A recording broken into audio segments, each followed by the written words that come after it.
You're listening to The Front Porch Show.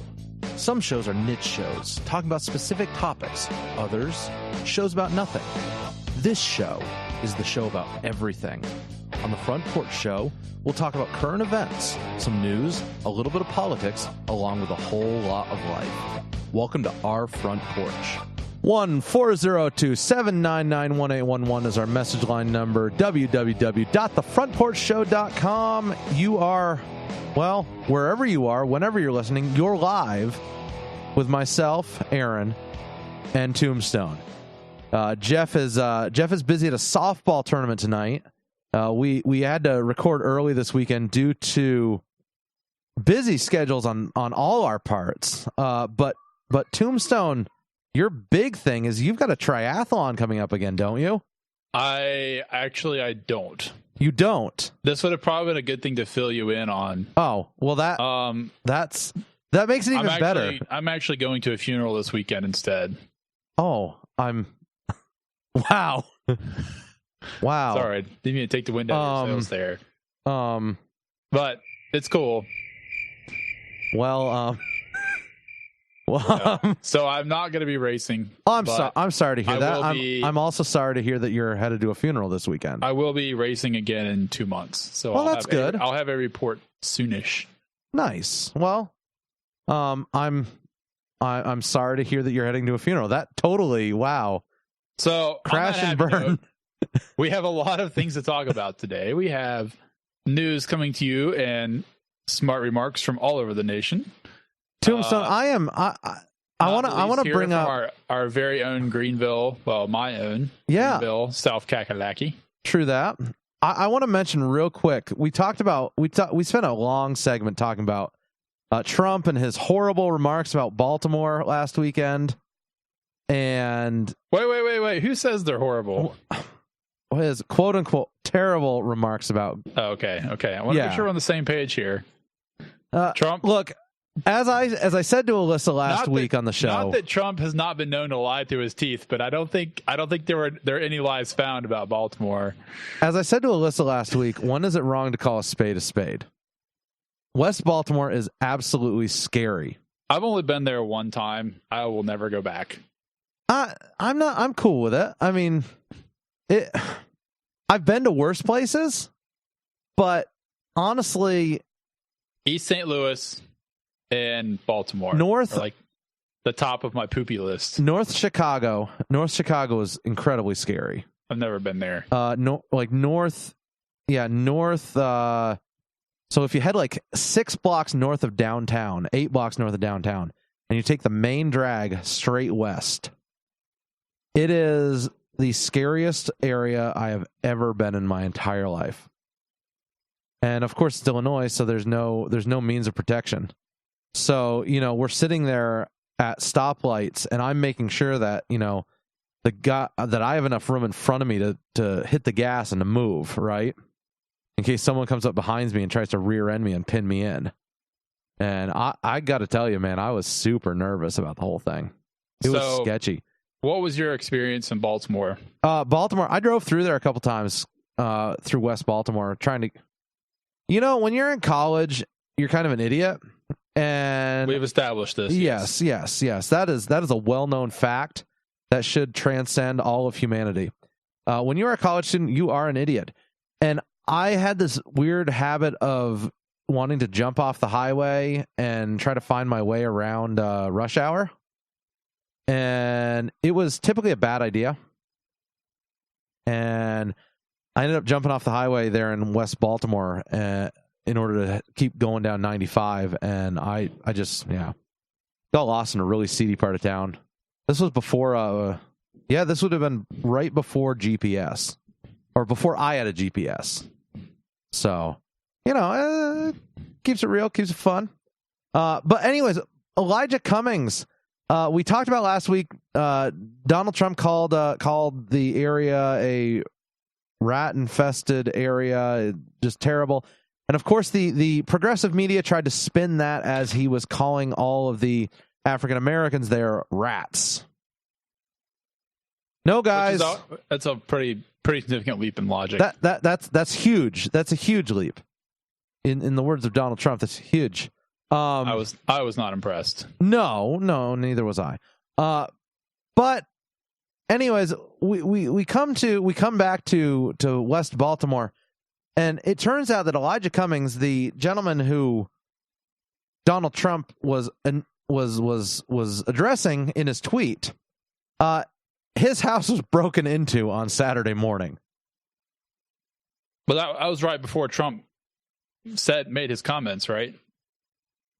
Trump made his comments on June the 27th, which would have been Saturday. Oh, at 6:14 a.m. So I wonder if Trump knew something about that. Now that's conjecture, Tombstone. That's conjecture. It's kind of interesting that Trump would say something about it being crime infested when a crime happened to just 2 hours Cummings, before, literally right before he took the podium. So I don't know if you've also seen the scuttlebutt going. I shouldn't say scuttlebutt. I think this is documented. I need to track it down. The city of Baltimore has received several $1 billion in federal aid in the last 6 or 8 years, and they've been incredibly successful at fixing the ccity with that money. There's that you delivered that line much straighter than I could have. I have to applaud you there. I was channeling my inner progressive. But apparently nobody knows where that money really went. So no. Do you expect to? Soon. It's too soon to accuse people of fraud, but we do know that the mayor was charged with. What was she charged with? What was Mayor Pugh charged with? What was she charged with? Baltimore's last 3 mayors have ended up convicted of crimes. I did not know that. Yeah. But I do know that she was battling some legal issues over the last couple of months. She's got. I'm trying to remember what she resigned in May of this year. Okay. Catherine Pugh is her full name. Hang on, I'm checking to make sure I get this right here. Controversies. No, you gotta love when Wikipedia has a controversies section for Wikipedia. So she accepted $500,000 from the University of Maryland medical system while serving as a trustee to purchase a series of books called Healthy Holly.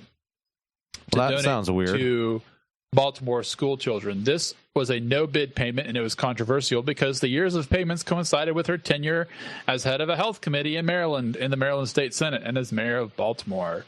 She did not disclose the payments or recuse herself from votes and decisions involving the medical system. Well, unfortunately, that's kind of par for the course with Washington. I think the problem is that she may have lied about it. Okay. And the FBI and the IRS raided her houses in her office over multiple trying to houses. Figure out exactly what the multiple houses. It says 2 houses owned by Pew, so I'm assuming yes, that the city hall and another non-profit organization. Well, it doesn't sound like Baltimore's that bad off. So she's got multiple houses. So she hasn't been convicted. So can I go on a complete tangent here? Of course, that's what we do here. You know, one of my all-time favorite movies. I think it's actually in my top 10. It's one we actually watched together back in 2009 or 2010. Was it? Ashton Kutcher is in it. You know the one I'm talking about? Is it Hitch? Nope. It's another really good relationship movie. It's got another very famous black actor who sadly is no longer with us. Who is no longer with us? Oh, you know the movie. You're struggling trying to find the name. Yes, you know who I'm talking about. It's so it's Bernie Mac, and I think it's Guess Who. Yes, it's Guess Who, which is It was originally based on a 1960s movie where the family was white and the guy who was dating the daughter was black. I think I almost wonder if you could even make that movie today. I think you could make the current version. You couldn't make the old version. Could be.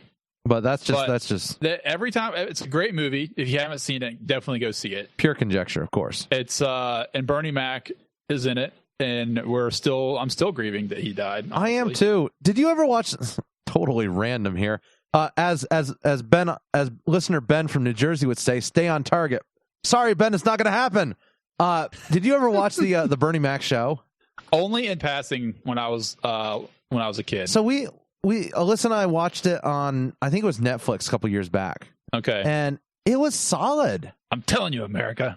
Yes, like it was just like as far as like parenting and life lessons and everything. Like it was awesome. It would not work if he didn't break the fourth wall and talk to you as the audience and do the monologues. I love his really well. I love his man cave there where he breaks that fourth wall and just chills out. And I feel like he really had almost the same character in Guess Who.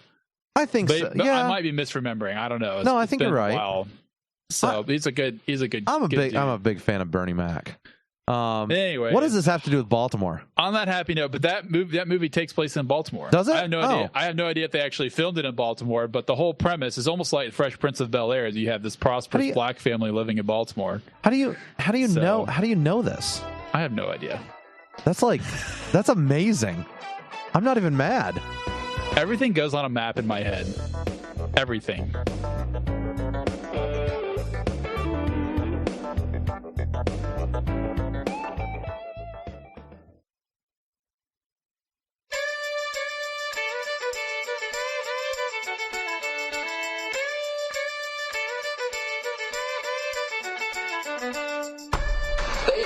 They deliver in other ways, but they want to deliver vast amounts of information over the internet.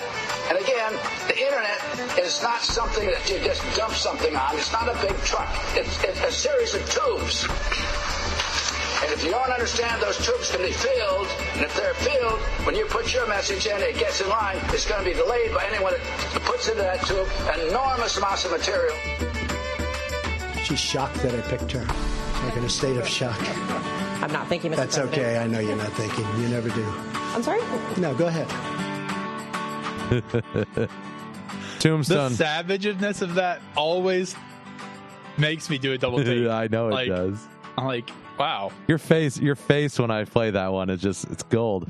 So I'm walking through the grocery store today, right? And that was your first mistake. I know. So you know what? I went to the grocery store today because I got a phone call at 4 o'clock from my toddler and asked me to pick up crackers on the way home. Aww, isn't that awesome? It's hilarious. I'm there with the whole family. We were doing a shopping trip. We got Trevor a passport this morning. We had to process it. Flee the country? I don't know. It's just in case we have to flee the country, so I'm not sure. Anyway, so we go shopping. It's good to be prepared for these. It's good to be prepared. I mean, know. in case we have to go to escape to Canada. Have you ever seen The Next 3 Days? I have. It's a really good movie. Of course, if you have a passport, that's not going to help you. It's about fleeing the country. It's not going to help you, though. You got to have a fake passport, and it helps if you knock over a drug dealer's house. I would never have the means of doing any of those. You could take Myron along. He might enjoy it. Anyways, it's so funny. So I'm walking through the store, Tombstone. Ways to end up on there's a freezer. There's a freezer section, right? Yes. Directly across from the 10 feet of vegan goods. Like there's literally 10 foot long cabinet of vegan goods in our grocery store. And right across from that is nuggets made with plants. Ew. That's disgusting. And the most hilarious thing is as I open the cabinet and I'm taking a picture of these things, there's a super vegan chick buying soy milk. And I swear, when she saw me, she instantaneously knew how many animals I've slain in my lifetime. And she's like, how many animals is that, Aaron? I can't even number them, Tombstone. Like, I can't even number them. It's so many. She knew. You were she a slayer of meat. peered deep into my soul and averted her eyes. It was all over. All over. Your soul's meaty. I don't know. The animals you've killed. That's right. So is this? Can we insert an Alex Jones hot blood monologue here? Okay, go ahead. We ended up standing behind her in the checkout line for like 5 minutes, and I'm like, "Oh man!" It was. You weren't open carrying that day. No, that was this morning. No, I wasn't open carrying. No. So, anyways, series of tubes, Tombstone. Series of tubes. That's what the internet is. That's what the internet is. Many electrons are being inconvenienced. I stumbled across this story on the AmericanMirror.com. And is that a reputable website? Let me rephrase. Is it less reputable than we are? Well, I actually think we're incredibly reputable, to be honest with you. I would say so. Right.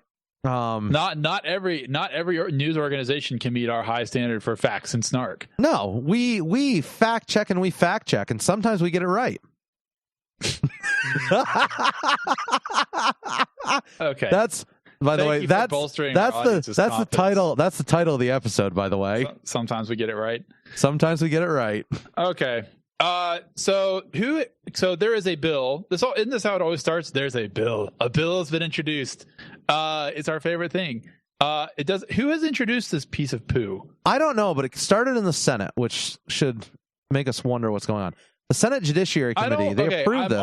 I am already deeply disappointed with this news site because they can't even get the originator of the bill. It just says a bill is working its way through Congress. That's like the lamest. I want to know who tabled it and who endorsed it. I want to know what it's actually called. And what it's actually called. Not just this Copyright and Small Claims Enforcement Act 2019. It came through the Judiciary Committee. It's called the Copyright Alternative and Small Claims Enforcement Act of 2019. That's a mouthful. Yeah, but what is it? It should be Senate S1273. Oh, that's the bill. Oh, here we go. Introduced by Representative Hakeem Jeffries of New York, Republican Doug Collins of Georgia, and for the first time in the Senate. So apparently they must have tried to get this through before. John Kennedy from Louisiana, Dick Durbin from Illinois, Tom Tillis from North Carolina, and Mazie Harino from Hawaii. You also have co-sponsors in the House. Right? Oh yeah, this is they're going to bill this as completely bipartisan. This is gross. Jeff Nadler, he's the Judiciary Committee chairman. Say no more. Say no more. You also have Hank Johnson, who is the subcommittee, IP subcommittee, intellectual property subcommittee. Okay. Don't put the audience to sleep. So Republicans, Democrats, yeah, it's bad. Supposedly, as some of my kinfolk say, there is the upshot of all this bill would be to allow claimants to collect fines without showing actual harm from a copyright violation. For instance, if you used a sound clip from Star Wars where the guy's saying "stay on target," then you would get dinged for that. I don't think this is sustainable. You can get some fine up to $15,000. It would still have to go to court. Well, so what they want to do is that's really an improvement. It's not court though. They do not want it to be court. This would establish a small claims court-like board of 3 judges within the U.S. Copyright Office to adjudicate these copyright infringement cases. This is completely unregulated bureaucracy. Yes, it is. Yes, it is. All right. And that's the problem with it. I don't have anything else to say about this that is not extremely rude. So can I just say to our dear audience, go out, check this out. It will be posted in the show notes. Yeah, absolutely. So you can write your rep. Just real quick. So basically what this does, if you share anything on the internet that is copyrighted, like someone has created, put their name on it, and you have shared it. I mean, I guess my question is this going to overrule the Fair Use Act? Technically, there's no such thing as fair use.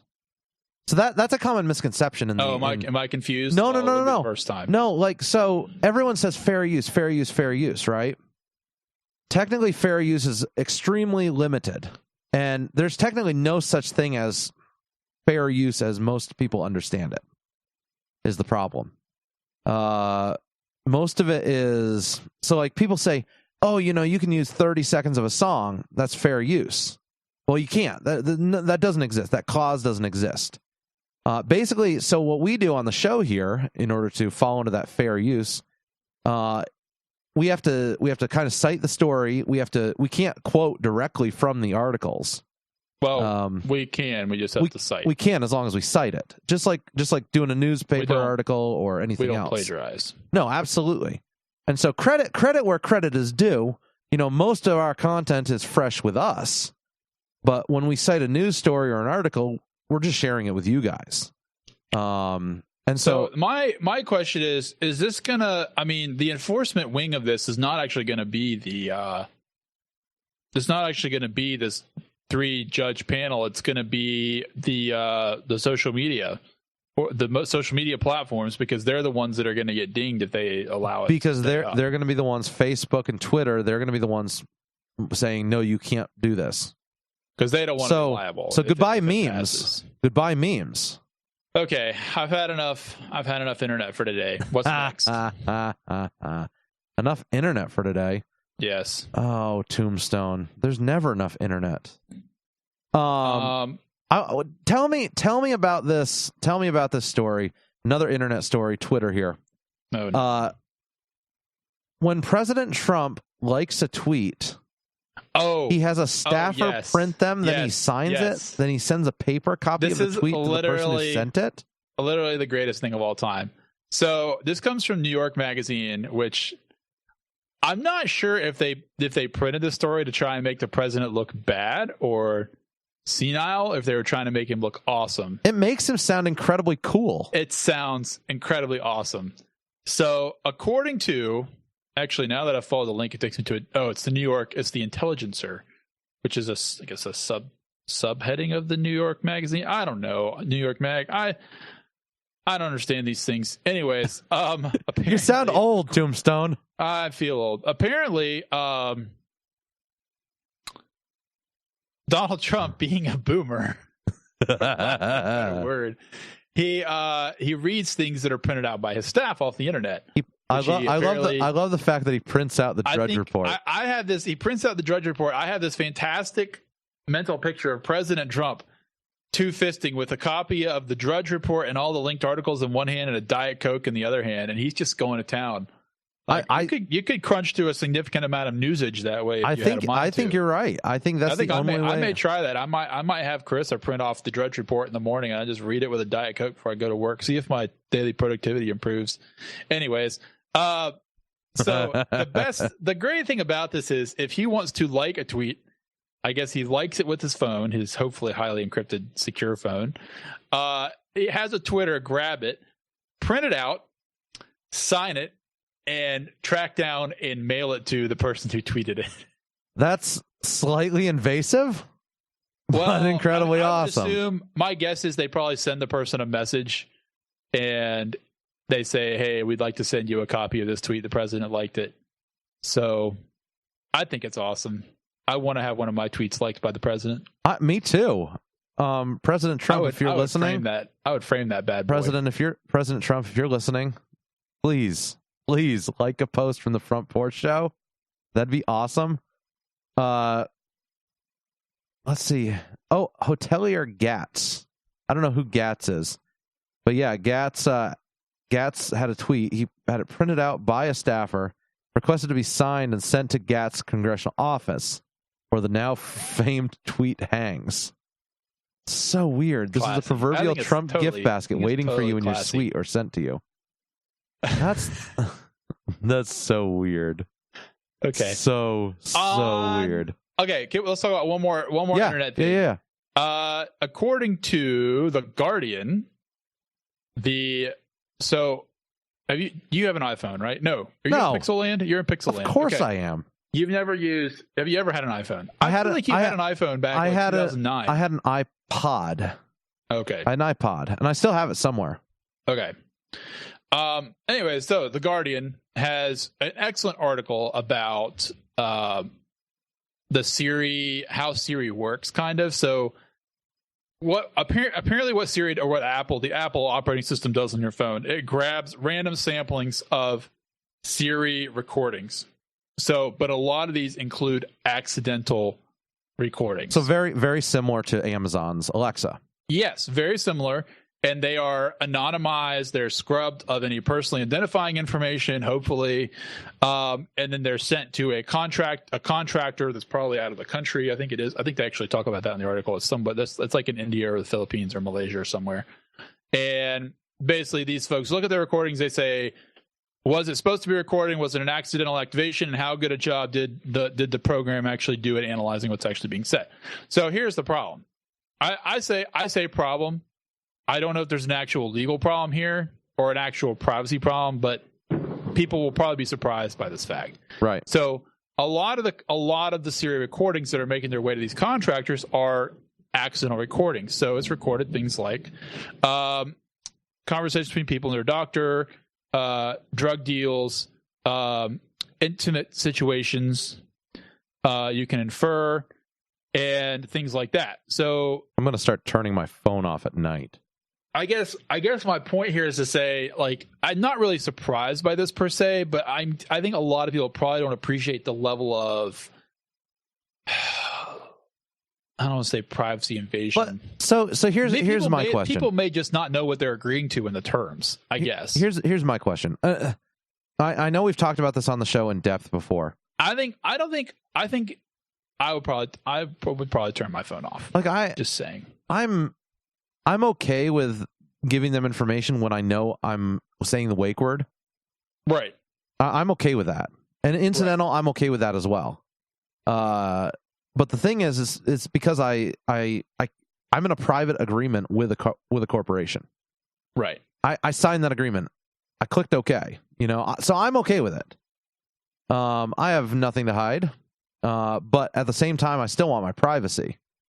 So the question is do they have the obligation, if they hear something questionable, to report it? I don't think they can. No? I don't think there's any way to backtrack. It's because it's supposed to be scrubbed by the time it gets to them. Yeah, but there's like a tracking number or something that's like it knows. It's got to, this right? Is me shrugging. I don't know. And if it's anonymized, what do I care if it's listening to me at 2 a.m.? A lot of people honestly will not care, but some people will care. So, but again, it should be in the terms. So you may not have a lot of recourse either way. Well, that's a really good point. Except to just stop using it. But you don't get. Here's the thing: really good voice recognition software, when it works, is really, really awesome. Amazing. You don't get that without relentless analysis like they're doing. So this is part of a normal process. It's not out of the ordinary. Alyssa and I were talking about this the other day. It dawned on me as we were talking to Alexa. We use Alexa for everything: shopping lists, timers, music, everything. Yeah, absolutely everything. To shut off, turn on the lights in our home. We use it for everything. And which I still think is weird, by the way. Yeah, I know, but it's cool. It's really cool. Walk in and just like, yo, turn on the lights, and it turns on. It's amazing.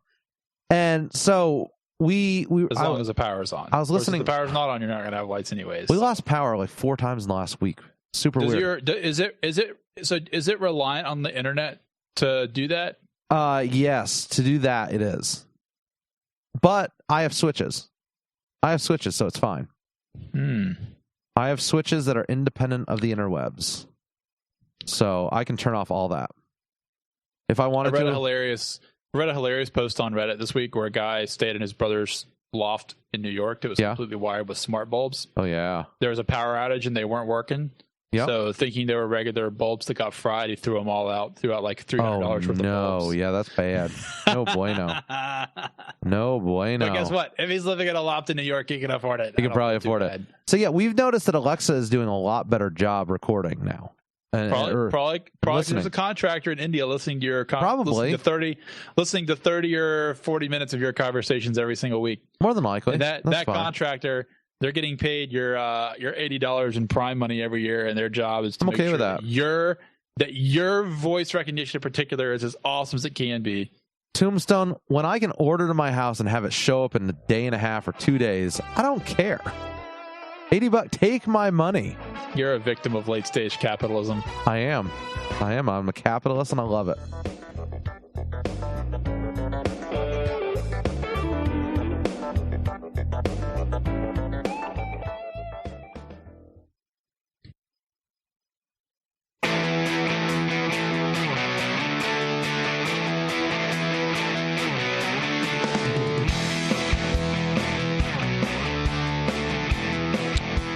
And welcome back. In this segment, we're going to talk about a really unfortunate episode we talked about back in June where a gentleman was shot in Simpsonville, South Carolina.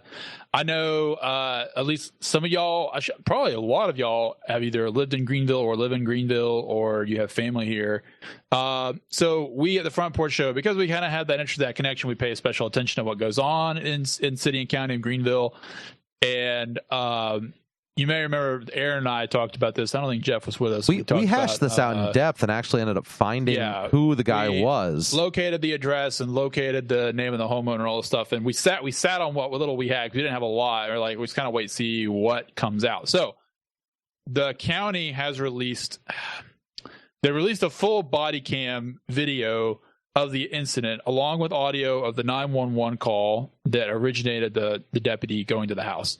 And the front half of the video is heavily editorialized by the PR people at the county, which I'm not crazy about, but we got the whole thing. So to refresh, all we knew a month ago is that a deputy had gone to a home in a subdivision in Simpsonville, had gone to the door, and the homeowner had, according to the county statement, the homeowner opened the door and pointed a gun at the deputy. But the holes in the windows, so there was a front door and there was what they call a side light, so a vertical window running the length of the door. There were 2 bullet holes in that side light, so it appeared that the guy was inside when he was shot at. So it felt hinky. Come to find out, it was hinky. But we're going to find out. We're going to roll the tape and We're gonna roll the tape. We'll describe what we're seeing. I'm not we'll going to give you a it. trigger warning because I think we're all adults here, but it is kind of scary. Absolutely is. So if you've got young folks in the house, maybe skip forward. Yeah, we're gonna watch the video for about 6 minutes, 8 minutes, and we'll commentate on it. We'll bleep out the completely understandable in this context swears, but we'll roll the rest of it. Go ahead. Absolutely. Here we go. So you've got the deputy here walking around the house in the initial video here, pointing a flashlight at the front door. He is moving up the steps. He went to the door, then the light was turned on. I see the homeowner. The homeowner is standing there inside the door. You can't see him well, though. After noticing the man inside, here we go. He illuminates him with his flashlight, and as he did so, the man, who was initially walking away from the front door, turned and pointed his gun at him. I didn't see a gun. Pause it real quick. Yeah. It is not clear from the video at all that the guy actually pointed a gun at the deputy. I didn't see the guy pointing anything at him. It is possible that he did, but you cannot tell from the video. My guess is he turned around, and it was probably just in his hand at low ready when he turned around. That's my guess. Go ahead and hit it. All right, here we go. The deputy fired his This is the county spokesperson. Off the porch and subsequently struck the individual multiple times. We're going to actually get back to the video, or are we going to stick with the lieutenant? It'll come back. The deputy and the homeowner. The deputy entered the residence and began to provide medical attention until EMS arrived on scene. Yeah, there's the guy inside the house, and he just unloads. There's no audio until after the shots are fired. So the deputy fires several shots through the door. He rolls off the porch. He goes around the house. At that point, the guy, you should be able to hear audio here momentarily. So they muted it. Hang on. No. Why did they mute it when he did the shooting? He didn't have audio turned on. You've got to be kidding me. No. Pause it real quick. The body cameras don't run all the time. They have 30-second backtrack with no audio, just video. Interesting. So what happened is he walked up to the door. So where you saw at the beginning of the video, that's the 30-second backtrack from after he rolled off the porch, turned the camera on. So you have 30 seconds of video or 45 seconds of video with no audio, but you should have video now. Man, you screw up and forget that audio or forget that. I know. I'm honestly really impressed you remembered. Sheriff's office! Man, that's just... So he already shot the guy. Yeah. Let me see your hands! My goodness. The door! So the deputy's standing off to the side of the house, shining a light. I mean, he's screaming at the guy here.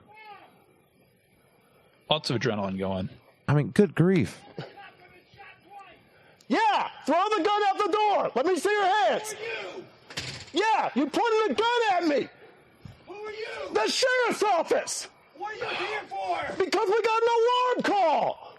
Oh my God, call the cops, please. I am the cops. The worst. Please. The worst line in the history Oh my of lines. goodness! All right, don't move. You just shot me. Call the cops. Okay, Oh my goodness! I actually don't want to run the rest of it. That's enough. That's actually enough. You can hear the guys really distressed. So key takeaways. So hold on. Yeah, So let's backtrack this up. So we originally came to this video. I've got chills, man. So had you not seen this already? No, I haven't. Tombstone. Tombstone. Oh my word, the hair is standing up on the back of my neck. It should because you're a gun-owning homeowner with a family. Oh man, and this is not outside their own. I am incredibly shaken up right now. Okay. Let me say a couple things real quick. So hold on, we gotta take a step back. When we originally visited the story, there was a report of someone at the house creeping around outside. Okay. The homeowner was poking around trying to figure out who was outside. And the cop comes to the door, ends up shooting him. That is not what happened here. No. That is not what happened here at all. No. What ended up happening here is the cop shows up at the house for what reason? Why did the cop show up at the house? Okay, so the guy there was sorry about that, guys. Sorry. There was a silent panic alarm sent to the alarm company with that address tagged on it. So here's the kicker. And he and the cop are actually trying to figure this out as they're talking. It's just really emotional to listen to. Oh my goodness. As the guy's bleeding there in his foyer. So the guy had a CPAP machine. Yeah. Okay. He alludes to it. I believe the CPAP machine had an app because a lot of the CPAP machines have apps for the phone. And that's for biometrics. They basically send it back to the insurance company is what it's for. It's not, you want to talk about invasion of privacy. So somehow they sent the warning to the cops. My guess is the app for that CPAP machine had some kind of alarm function built in, and it was keyed to send a silent panic alarm. So as you know, a silent panic alarm is like if someone's got a gun on you and you're in your undies in your bedroom, right? And you're being held hostage or you're being robbed at gunpoint. That's what that is for. So not to excuse what happened here, because I think this is a really bad judgment call, but the cop came prepared.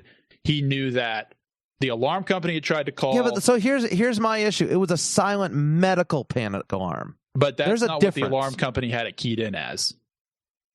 So someone's getting sued. Somebody's getting sued. My guess is the company that made the app is going to take it in the shorts. Yeah. So to back up a little bit. So when the cop gets there, all he knows is it is a silent panic alarm, exactly the same as if somebody was holding you gunpoint in your bedroom in your undies. Yep. So that's what the cop is expecting. So the cop shows up at the door, sees a guy potentially with a gun. Exactly. And dressed. And dressed, yeah. I think the cop made a bad call. I think he made a really bad call. I think the county. So here's the issue.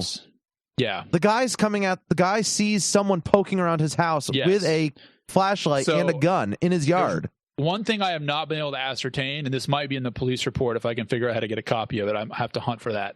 But it's not clear from the video because there's no audio if the guy announced that he was the sheriff's officer. Well, because we couldn't hear it. We couldn't hear it.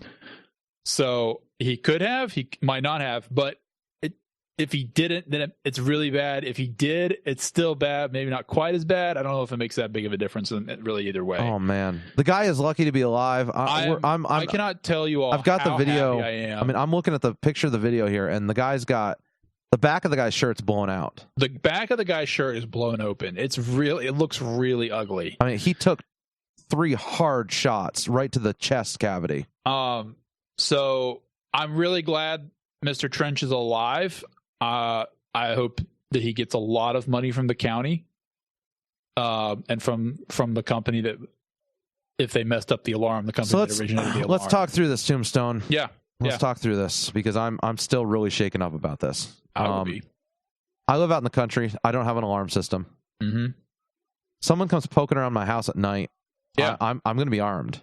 And that's the thing. Like, this was an asymmetric information, right? The cop had a lot more information than the homeowner had, and he had all the wrong information. Homeowner did not know that he had an alarm. He didn't know he had an alarm, and you hear that in the back and forth. You can watch here in a minute, but So that's like asymmetric. Like if you're a homeowner, if you're a gun-toting, gun-owning homeowner with a CWP, and you knew you had an alarm, then you know somewhere in the back of your mind that it might malfunction. And if someone shows up shining a light through the front door at midnight as opposed to like 3 a.m, then it might be somebody there checking up on your alarm, or at a minimum, you might have your phone turned on because you know there's a possibility the alarm company might call you if something goes wrong. Yeah. Right. Or if you had an actual alarm set up and you know that your kid or your dog tripped it downstairs, then you would know, what the process was. None of that was in play here. So it's a very asymmetric situation in a very bad way. Unfortunately, it's a very real situation.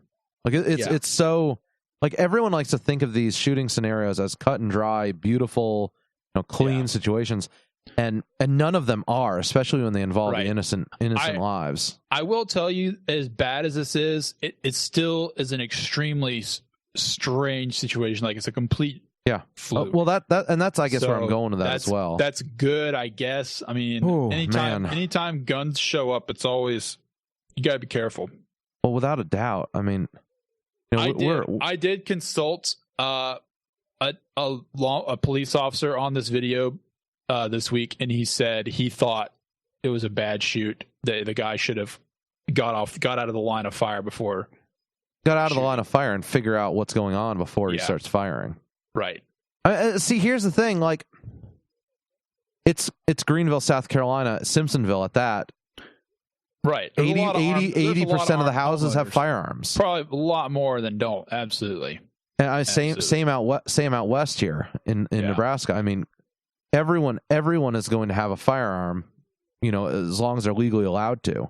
Right. And if something goes bump in the night, if you're going to find it, you're going to hear it, Bump in the night. So, man, that's just tragic. So, he's okay, right? I mean, is he home? He is home and walking with a walker. Well, yeah. I love how they had to bring in crime scene investigators on the video. Yep. That's just so frustrating. I'm a little disappointed in the Greenville Sheriff's Office for having to sanitize all that and the way they sanitized it. Yeah. It's pretty it's not good. The fact that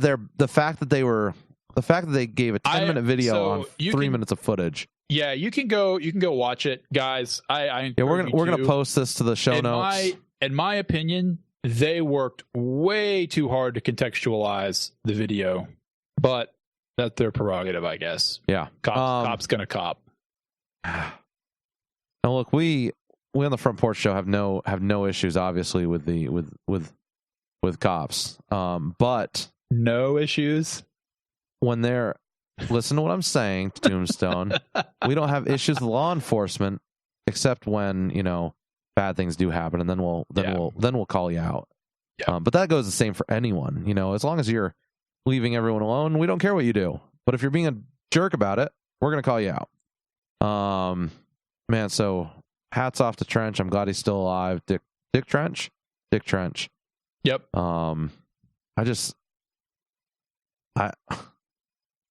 Yeah, I think the telling phrase is right here. The deputy says, "You pointed a gun at me."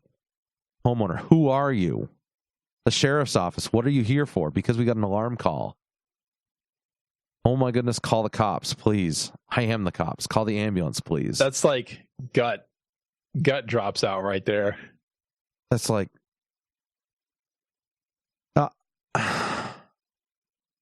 the fear of being attacked and hurt by someone who is supposed to protect you. It just that's scary, man. That's just scary.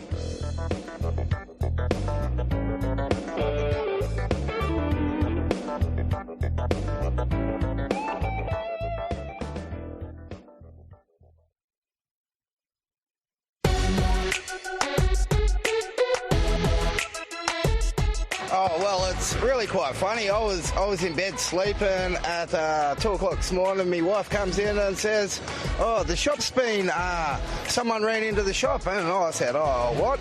So I jumped out of bed and all I had was my undies on, and I've walked out the front and I've seen the car smashed, and I seen the bloke walking back to the car. Oh, well, I tried stopping him and say, hey, mate, don't be taking off, you've just crashed into the shop.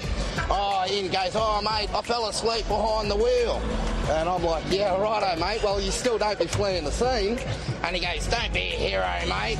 I wasn't trying to be a hero. I was just chasing him down the street. And You ran down the street in your jocks. yeah, in me undies. Yeah, correct. Chased him down the street in me undies, and then he started getting too far. And I'm like, oh, well, I better catch up to him quicker and come back home and drop my car. And started chasing him up the street in my little purple car. You know, all good superheroes wear their jocks on the outside, so it kind of fits the brief, pardon the pun. Yeah, but I had nothing on bar me jocks.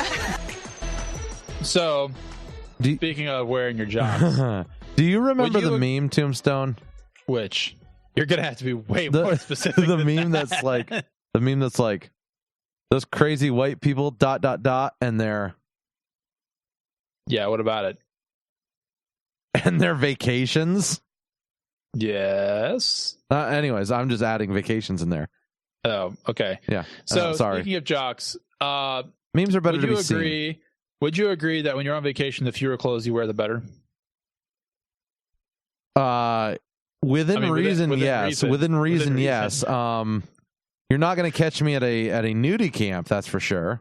But you have been to one. I have technically been to one, fully clothed though. Don't technically me. You have fully been clothed. to one, and you enjoyed it. I mean, I bought a nudist-owned truck. So that was different. I feel like you're trying to very deliberately distance yourself from this nudist camp when in fact you sought it out and went there yourself. Look, Tombstone, I will fully admit that I am more at home in my boxers around the house than anywhere else. Good to know. So just beware. Make sure you knock. This week, the Wall Street Journal gave us a wonderful photo splashed article about off-the-grid vacations, which, by the way, is what we used to just call vacations. I need to point that out. Because 20 years ago, everywhere was off the grid because nobody had high-speed internet. So, yeah. Anyways. Is this all they're talking about? No internet? That's it? No. There's actually more to it than that. Okay. Some of these places don't have any power.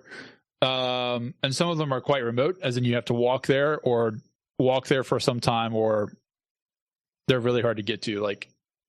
Some of these places look incredible. So the most interesting one in this is a fire tower.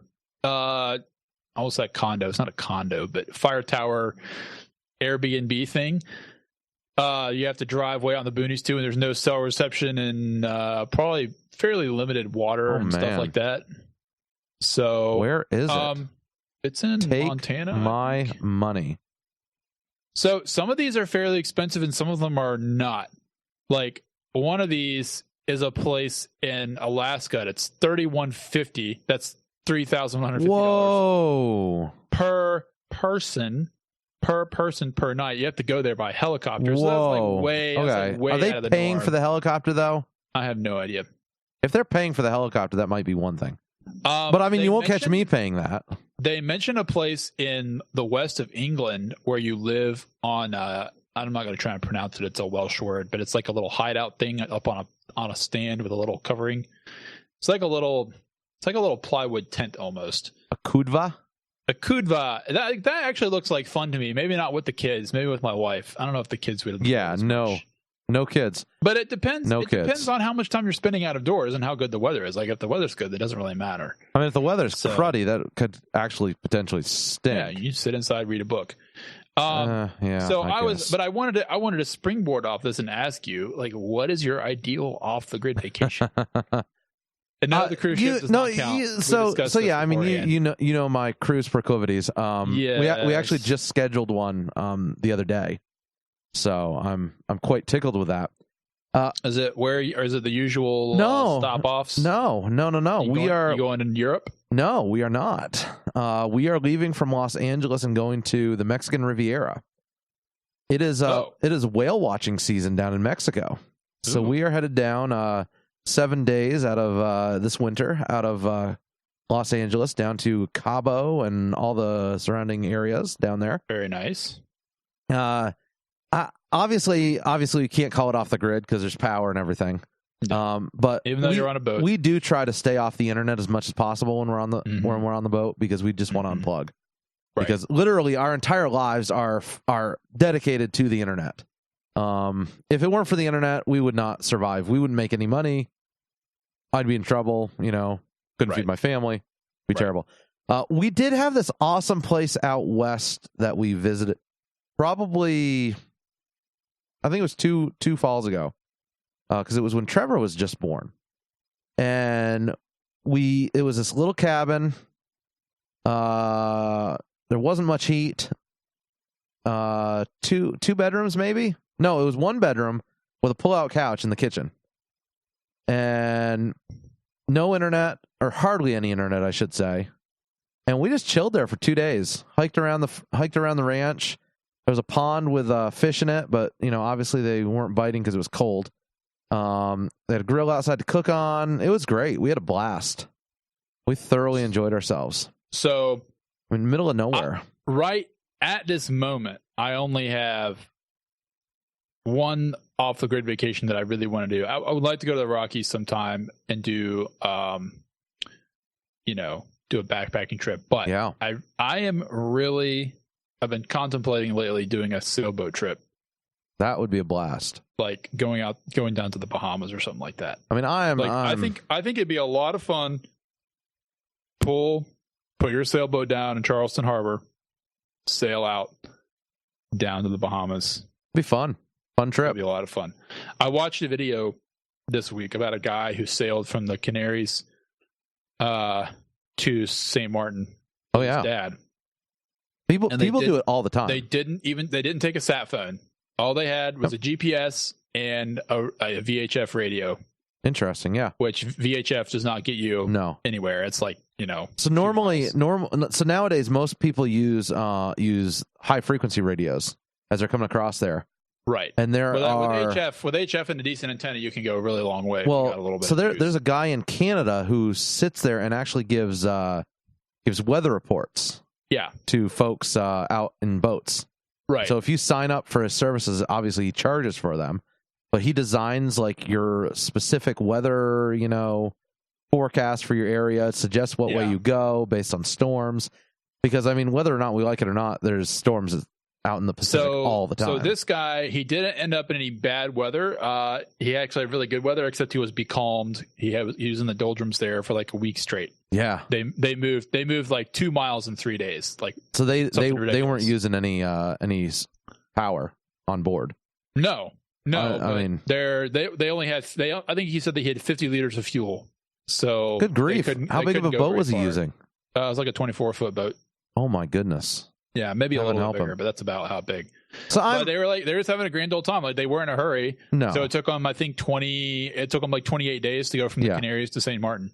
So I think going the other way a lot of times is a lot of books, 18 days, 20 days. A lot of books, a lot of good food, and a lot of wine. Yep. I think that's how they did it. Yep. They're French. Hey, figures. That sounds marvelous to me. No, so my bucket list thing, like retirement bucket list, is a 50+ foot sailboat, and just cruising the world, doing whatever I want, cruising the world. Probably will never happen, but sailboats are cheap. What would you expect to pay for a 50-foot boat that's been well used? Ready to roll, like ready to go, like sailable, used. Not ready to go. Well used. You can pick up a sailboat well used for $50,000 for a 50-footer. You can pick up one that's ready to sail for $100,000. Yeah. If you want to go up luxury wise, you're talking $200,000. 50 feet sounds like a lot of boat to me. 50 feet is actually very doable with one person, or two, even doable with two people.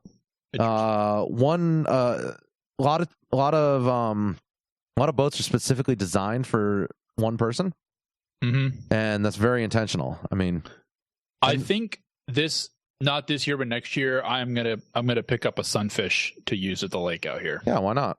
Be fun. Be fun to do. I love the water. I mean, I grew up on the East Coast on Long Island Sound, and I absolutely love the water. The thought of being able to sail across the ocean, throw out a long line, a 500 feet of long line behind your boat, and just fish for something as you're sailing along, just is so enticing to me. It would be pretty awesome. That's just, it's so incredible. Ever thought about Alaska? I mean, kind of. Yeah, I'm just curious. Now, we've talked about it on the show. Was it you and I? Yeah, you and I talked about it on the show. The Darien Gap, Tombstone. Yeah, we have talked about this. Just saying. Yeah. But the problem is it's hot 50 down miles of nothing.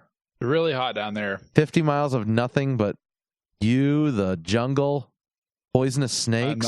I'm not digging the whole jungle thing. And I'm not digging the poisonous snakes thing. But I still think it would be awesome. I don't mind poisonous snakes. I saw a poisonous snake this week. Why? On my street. Why?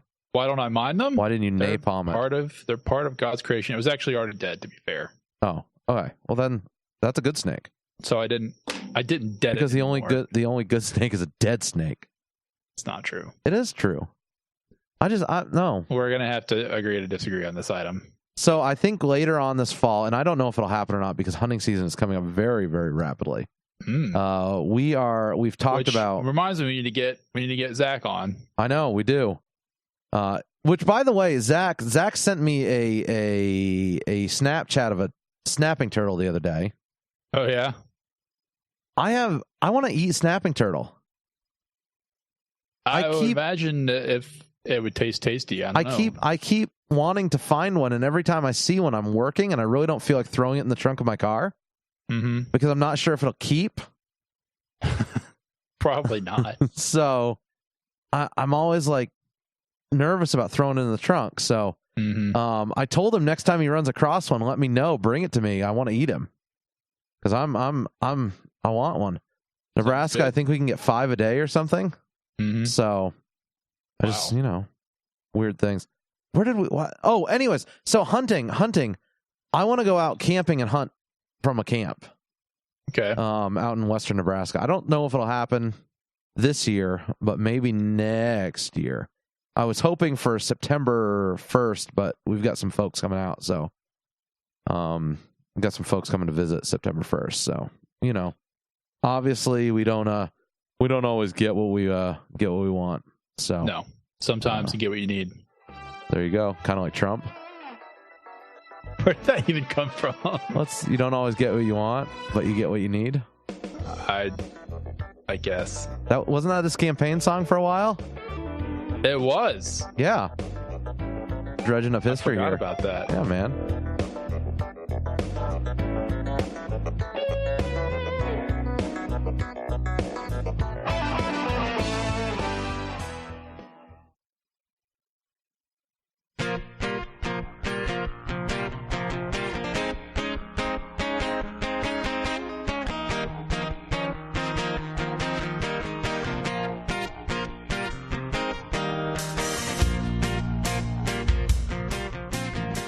We'll probably sit around and cook some soups and eat bread and desserts and just get all fat and sassy.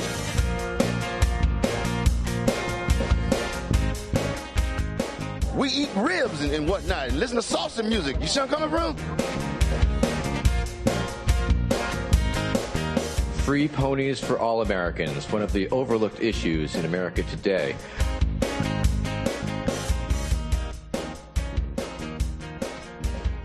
Tombstone, tell me about this article that you sent me. I'm actually looking through this, and I actually think this is actually not the article I wanted to send you. Oh, I'm sorry. I was gonna send you the City Lab article, and I sent you the City Journal article. You did.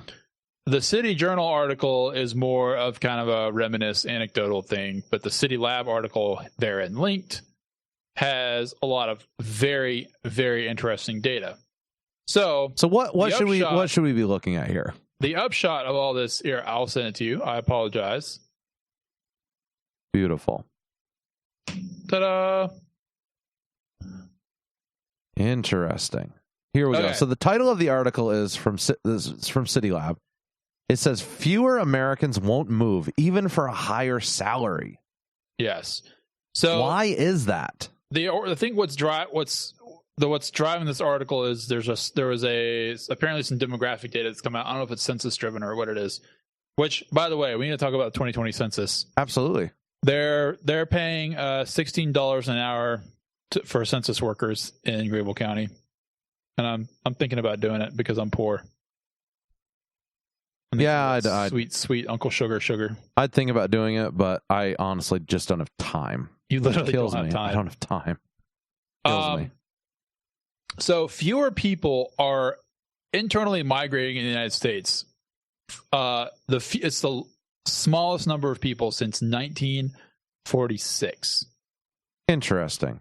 So that to me is very interesting. So let's talk about these numbers though. So the annual migration rate is. I'm trying to track it down. So there are different ways of looking at this. So there's total, same county, different county, same state, different county, different state. So total was 12% in 2019. Yeah. For people actually moving. Yeah. And in 1946 it was about 20%. I don't know how they're calculating. If it's all people who move, like so people move across town. Yeah, that would be total people moving across anything. And so then you have different county, which is or same county, which is higher than that. Different county. Look at that different spike county and state. Different county, same state. Look at that spike in like 1987, 1988. Isn't that interesting? That is very interesting. I have a theory on that. What's going on there? Is that's Reagan Revolution? I so guess. If you remember, interest rates dropped. Interest rates dropped and housing sales went up. Because remember when Carter was in office, we had super high priced gas, right? And we had incredible interest rates on houses. Wasn't it like 30% interest rate? Someone would have to verify that, like you, Tombstone, with your Google foo. Right. I don't remember that. I don't remember what interest rates were. Interest rates past century. Would that work? I would say, I don't know. Here you go. Historical mortgage rates. Yes. Okay. So here you go. Mortgage rates. We had 8% in 71. It rose to, in 82, it was 16%. And it dropped by 86. It dropped down to 10%. So yes, that was people moving because all of a sudden interest rates dropped. They decided they needed to buy new houses. So isn't that interesting? When interest rates drop, people actually start buying things. So yeah. And then obviously today we've got interest rates in the 4s to 5s. So, on a 30-year fixed. Right. So that, I mean, good grief. It's literally an all-time low right now. It was in 2014. So that seems to me that the interest rate, whatever it was, is going to be shaken loose by interest rates is all done. Like everybody, it seems to me like this is literally everybody that can move or wants to move has already moved. Like, there may just be nobody left that wants to move. They've found an equilibrium. I also think that it may have something to do with the boomer generation getting older. They're not moving anymore. You've got the boomer generation that are in their 50s, 60s, and 70s right now, right? Yeah. Why are they going to move? They're not going to move. Well, they're all going to move to Florida. My folks are in their early 60s, right?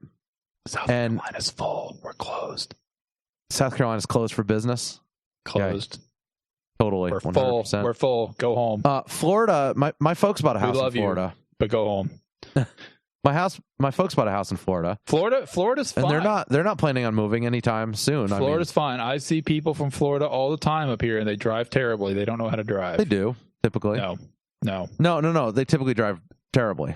That's what I'm saying. Well, let me rephrase. They don't know how to drive in the mountains because they don't have any curves in Florida. Tombstone, they don't know how to drive in the flatland of Florida either. So you've heard of the Tail of the Dragon, where it's 387 curves and 12 miles. Yes. Well, in Florida, it's 12 curves and 387 miles. Pretty much. I think that's an accurate description of Florida. So, that's Tombstone at thefrontporchshow.com if you want to insult Florida them for people. We also love you. I-95 and I-26 both go south. That's right. Fun. And Florida's a great place to leave on a cruise. Place. It's a great place to be from. It's a great place to live. You should go back. You do realize that we have a large number of listeners in Florida, right? No, I didn't know that. Yes, we do. I'm sorry. Who would you like to insult next? Florida, Texas. Well, Texas would be the next on the list. We don't mess with Texas air. We know Also, this. North Carolina, we have a large number of listeners in North Carolina. I don't have any beef with North Carolina. They're our hat. I'm cool with it that way. Yeah, I tell you. So why aren't people moving? I mean, what's the? I really think it's like there's been a large brain drain going on in the country for the last 30, 40 years. What do you mean by that?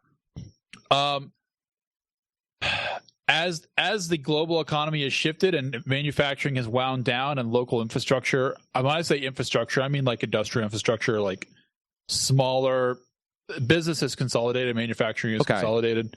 Larger businesses getting larger. Some of this is because of NAFTA and other trade issues. I think those that can move or have a strong inclination to move and the ability to move, as in the mental horsepower to move to a new place and make it work, and the financial resources to make it work, or the financial backing from their parents or whatever, everybody's already done it. You're always going to have that trickle. You bring up a really good point there. It's expensive to move. Yeah. If you do it, you can do it super cheap. Don't get me wrong. But I don't recall exactly where I first came across this idea. I have read this before, that the way the American meritocracy is set up, which is that anybody, if you have a good SAT score, you can get into pretty much any school anywhere. And then, of course, now you can borrow pretty much unlimited money. So, and if your mom's Sarah McLaughlin, Lori Laughlin there? Lori, yeah, you're close. You're in the ballpark. Lori Laughlin there. I mean, you can get into any school. The idea is if you have a little bit of chutzpah, you can go, right? You want to go to New York, you want to go to the East Coast, you want to go to the West Coast, you can go. So, and it could be that just everybody that wants to go has gone. I mean, you're always going to have a trickle, like I said. So, but I think also as a result of this, because of this brain drain, places in the interior, the small places, are becoming even less desirable to live, right? See, I would argue that they actually are. I mean, look, so I live in the middle of northeast Nebraska. It's desolate. Closest neighbors are a mile away. It's how I like it. Right. Wouldn't trade that for anything. But the fact is that if my line of business were different and we didn't have the internet, I couldn't do my job from here. Right. And so maybe that has a big factor to do with it. I think a lot of the people if you have a lot of people who are smart and social, they want to be around other smart social people. And I'm not trying to say that country people are dumb. Thanks, Tombstone.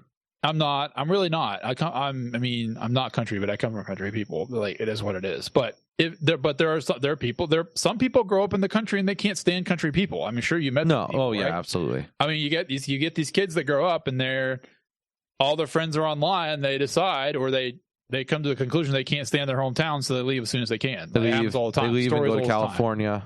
Anyways, they go to California. Yeah.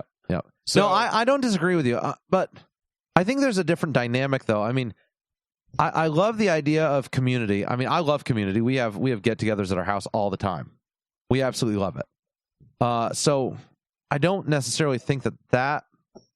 I think there's a different sense of community. I think it goes back to what we were talking about 2 weeks ago, Tombstone. If we can tie these stories together a little bit, we talked about how people are waiting longer to get married, right? And so if you take that into consideration, that people are taking longer to get married, you end up with youth or people just out of college who aren't getting married. So all of a sudden they need community. And so where do they find community? They don't find community in their little towns. Because everybody's already knocked up. Because everyone's either already knocked up or have already moved away. Yeah. And so they decide, I'm going to stay in the place that I graduated from college at. Right. I'm going to stay in that city.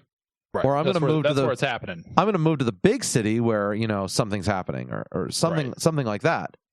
And so I really think that comes into play a huge deal because people are waiting longer. I think you're right. I think like the number of people who leave some tiny town to go to a bigger city and then move back is relatively small. Right. I mean, they don't want to, and that's fine. I don't have a problem with that. People have a draw to the city. There's something to be said about cities. Cities are super convenient. Some people like the feel of being, close to everyone. That's fine. There's nothing wrong with that. But at the same time, it's like, man, I obviously couldn't do it. I mean, you know, my one prerequisite for living in a house is, right? You know what that is? What's that? You got to be able to pee off the back of your deck without your neighbors being able to see you. That's right.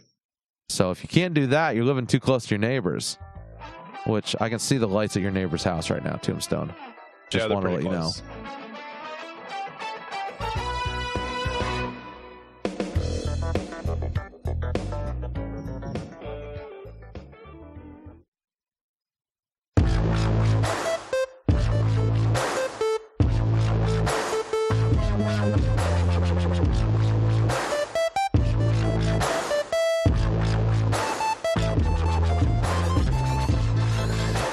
You know, Tombstone, when you send articles to me, and I'm like, hey, we should look at that. Many articles. You do. You send lots of articles. And I end up seeing them, and I see the headline, we need to talk about Sex in the City. And I'm thinking, oh, man, back in the day, that was on HBO, right? The TV show was on HBO. Dude, I don't even know. It's, according to the article, yes. See, I'm ignorant. And then you have, all I remember is Sarah Jessica Parker. I never watched the show. Me neither. But I remember, you know, the scandalous. I remember it being considered very transgressive back in the late 90s, early 2000s. Oh yeah, very, very much so. And then you had Sarah Jessica Parker. You had the other ladies. I guess they don't get along with each other anymore, and it's really not nice. And anyways, I don't even know what the gist of the show was, other than it was about. I believe it was about single women living in New York and hooking up. I think that was the whole point of it. Was it really? Okay. As far as I can tell. Well, that's interesting. I mean, okay. If you're a single woman who likes hooking up, I suppose so. If you're into that lifestyle, good for you. So that's your prerogative. Fox News, the inimitable, often maligned, often never imitated, often duplicated. Sometimes rightfully so. I got that totally hashed up. They ran a nifty article about the lady who wrote the Sex and the City book. Actually, was it just called that? I think that was what it was called. I think that was the title of the book. That was the title of the book. Her name is Candace Bushnell. She is now 60 years old, and she has now alleged that she regrets not starting a family and having kids when she was in her 30s and 40s. Interesting. So let me read. So when I was in my 30s and 40s, I didn't think about it. When I got divorced, I was in my 50s. I started to see the impact of not having children and truly being alone. I do see that people with children have an anchor in a way that people who have no kids don't. She rose to prominence with a dating column in the New York Observer, and her writings were anthologized in the Sex and the City novel. Interesting. The character of the novel, Carrie Bradshaw, was a fictionalized version of herself, so it's a bit of a Mary Sue thing going on there. Okay, I see that. So she has recently got divorced from her husband, which I think is, part of what has spurred this reminiscing and reconsidering. So I don't want to get in trouble here. So no, it's okay. It's okay. Ladies, if you're listening to this show, first of all, we thank you for listening to our interesting ramblings. I just want to preface this with that's Tombstone at thefrontporchshow.com. Well, I said a nice thing. I said thank you. No, I know. Okay. I'm in fear of where you're going next. So no. I actually don't have anything to really to preach here, although I could. But I will say I think it's a tragedy. Like, in my opinion, radical feminism hurts women the most.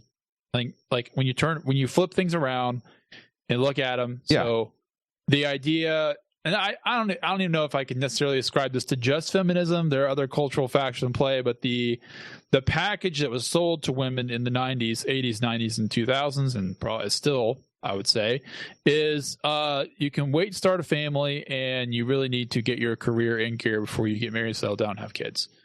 So the reality is, I think for women, something like 90% of your eggs are already gone by the time you're 30.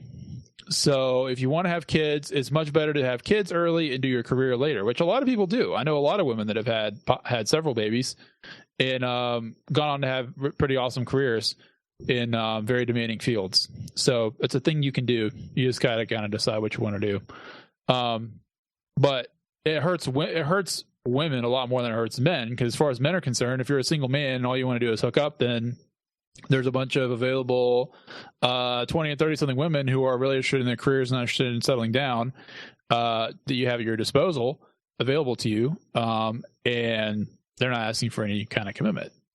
It speaks to the, I don't know, it's just that whole lifestyle just frustrates me, Tombstone. And that could be the, of course, the conservative religious guy here talking. Yeah, and so let's compare contrast, right? So you and your wife got married when you were what, 20? I was 21. She was 20. 21. She was 20. Maybe she was 21. I don't know. Yeah, but in that she was 21. No, she was 20. 20. She just turned 20. But yeah. No, we were young. Yeah. So no regrets so far. Yeah, and there's still time, right? That's right. We can still have regrets, I guess. So, which I doubt we'll ever do. I guess like you can't have everything in life. Like there are some people who manage to have kids when they're young and make a lot of money when they're young. Then not me. If you have to choose though, I'd say go with the kids. You can always make money later. So you can only have kids for part of your life. There's a hard biological wall there you run up against after a certain age. No, we certainly. I got married when I was 27. I tell people if I could do it over again, I would get. If I had been able to, I would rather got married when I was 22 or 23. Then my wife would say the same thing. And then we have kids, lots of kids, many kids, because kids are awesome. They call you on the phone on your way home from work and ask you to pick up crackers because there's a desperate shortage of crackers in the house. Well, a desperate shortage of crackers calls for desperate measures. Except she doesn't know how to say the R, so it just sounds like cackers. Cackers. Cackers. She's hilarious. Kids are hilarious.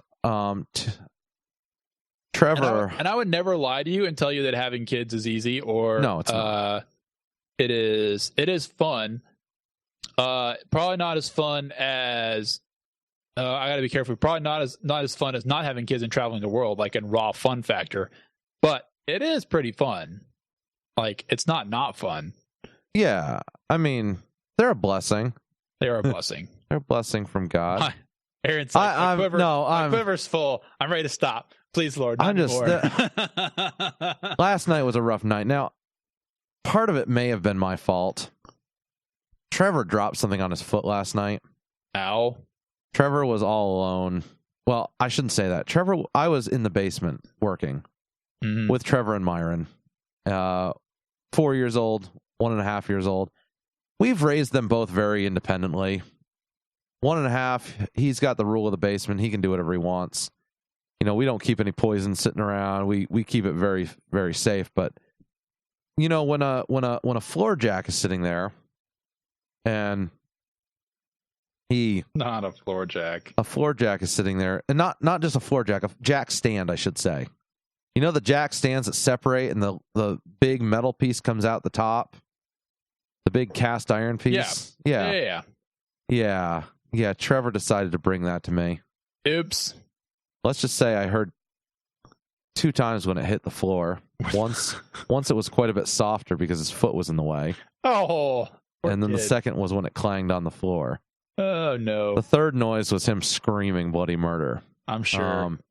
Poor kid, his toe turned completely blue. Well, I shouldn't say blue, purpley blue, because it was, the nail. Right. The nail's probably going to fall off. Ouch, poor kid. We were able to relieve the pressure on it this morning. And poor kid though, man. It's just terrible. He can move it and all, so he didn't break it or anything, but just poor kid. So anyways, last night, Mama gets home. I'm, explaining the story to her, and she's taking it very well. Which, she didn't need to take it well. Well, that's good. And Trevor slept great in his own bed for 2 hours last night. It's that 2 hours that you got to worry about. 2 hours. Everything after that, everything kind of goes to heck. So basically, with kids, if you're going to get anything done, you do it in that first 2 hours of after you put them down. Yes, that's correct. Because you need to, because they're going to be in your bed whether that if they're be having a rough night. Recording or other things, other spousal activities. And moving on, marital bliss is a thing that we encourage on the Front Porch Show, Tombstone. I don't know why you're so nervous about this topic. Anyway, I'm not nervous about the topic. I'm nervous about you. I'm not nervous about me. So anyways, Trevor, that's why I'm nervous. Oh, Tombstone's afraid I can't call myself. So Trevor spent the night in our bed last night. He spent the evening with me on the couch, 10 o'clock to midnight, and then from midnight till 3 a.m. he spent in bed with us, and then 3 a.m. he started crying unconsolably. And so Mama took him upstairs and I've laid heard with him on this the story couch. before. Yeah, I know, Tombstone. It's just a terrible story. Anyway, so Courtney, whatever her name is having regrets over having kids. I mean, yes, I'm just saying, kids. Not having kids. I'm just saying that I could let her know what it's like for a week. lend and out. She could. So what is she doing now? She's divorced. She's living in the Hamptons with all her girlfriends. Well, that sounds terrible. They do brunch because that's what happens in the Hamptons, apparently. I've never been. Did you ever see that? Did you ever see that USA show Royal Pains? About the doctor that sets up house in the Hamptons? I think you used to watch it when I was living up there. Oh, okay. I always kind of wanted to go back to it. I never have. Alyssa loved it. She watches it all the time. It seemed like it was very easy to watch. Like, you don't have to get really involved. It's just kind of fun to watch rich people doing rich people things. I mean, you turn it on and watch it, and you just leave it. And it was that same thing. All these beautiful people wearing flowy button-down shirts and pretty dresses and doing whatever rich people do in their spare time. Yes. It's that typical. It's not bad television. That sounds like a recipe for success to me. It's that typical white people meme. White people and their ... houses at the Hamptons. Yeah, right. Exactly. Concierge doctors. Right. Exactly. Which is on the rise nowadays. Anyways, it was just a weird thing. Like doctors showing up here, doctors making house calls is like a real thing. So it totally depends on how much money you have to throw at the doctor when he comes. Yeah, but I don't even think that's the case anymore. I think it's the fact that brick and mortar is rough for some docs. And so if you're a young doc wanting to set up business somewhere, look, if I were getting just into the medical field, right? Mm-hmm. And I wanted to set up my own practice, why would I buy a building? The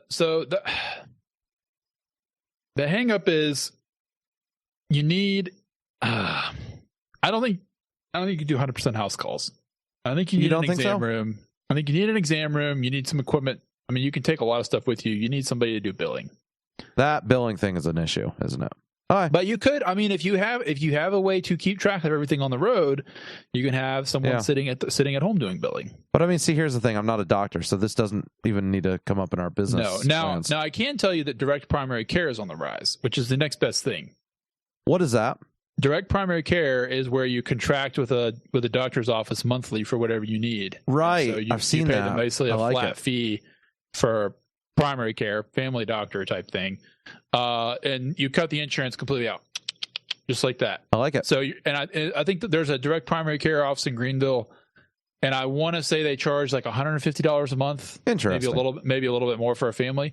But if you're, I think the idea here, so if you're like me, I have been to the doctor one time in the last 5 or 6 years, maybe not even then.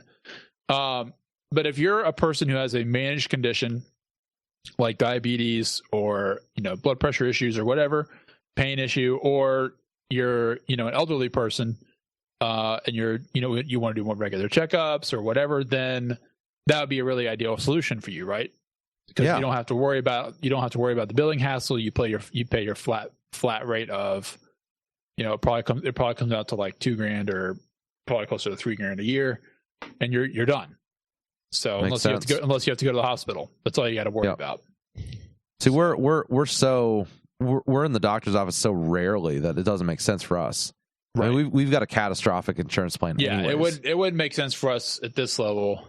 But I can definitely see it working for some. Oh, absolutely, without a doubt. Anyways, that was fascinating, Tombstone. How did we get to concierge doctors from Sex in the City? Everything happens in the Hamptons. As Ben would say, stay on target. But alas, we didn't. Again, it's what we do.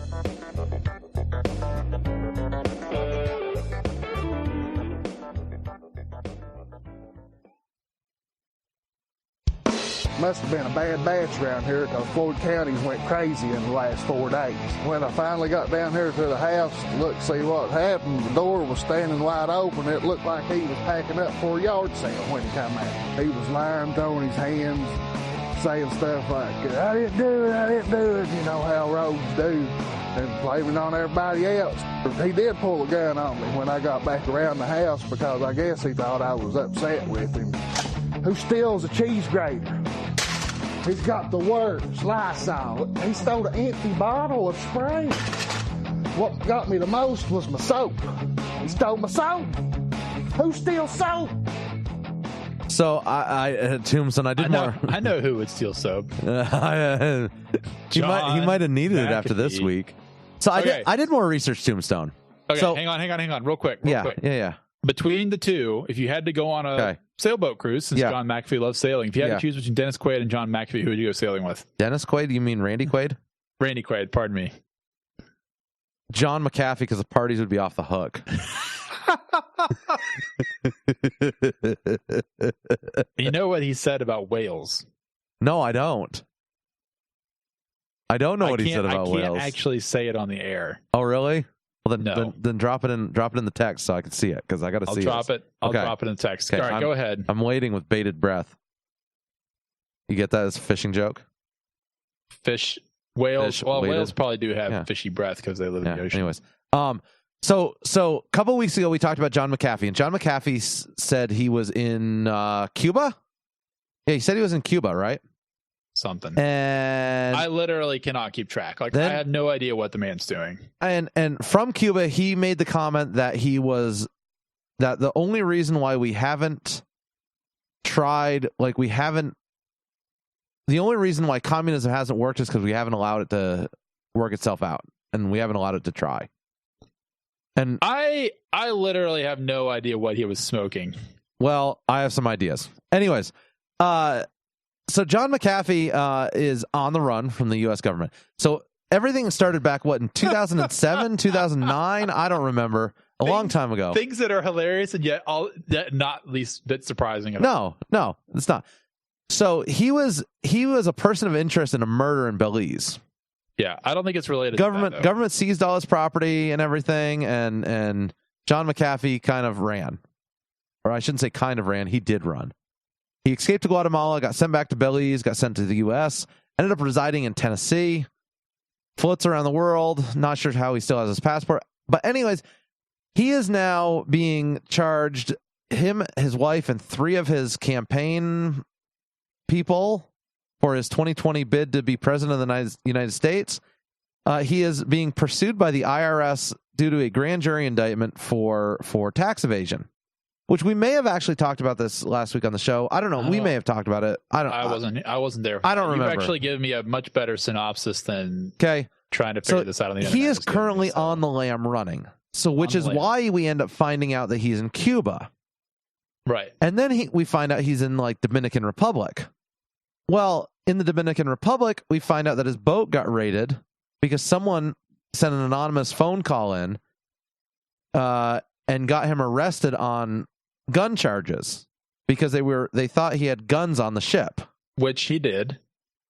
He may very well have. I mean, he took photos of guns on the ship, so I'm thinking he probably had guns on the ship. But then again, let's just say which is perfectly normal in that part of the world because stuff happens. It is, but you have to report them. You have to report weaponry on board ships. Otherwise, they can raid you and they can arrest you. Which he did get arrested. He did get arrested, but he also got released 2 days later. And he smuggled a phone into prison. Which he said was not difficult to do. My guess is they did a pat down, and while they were patting him down, he held the phone in the back of his hand just like so.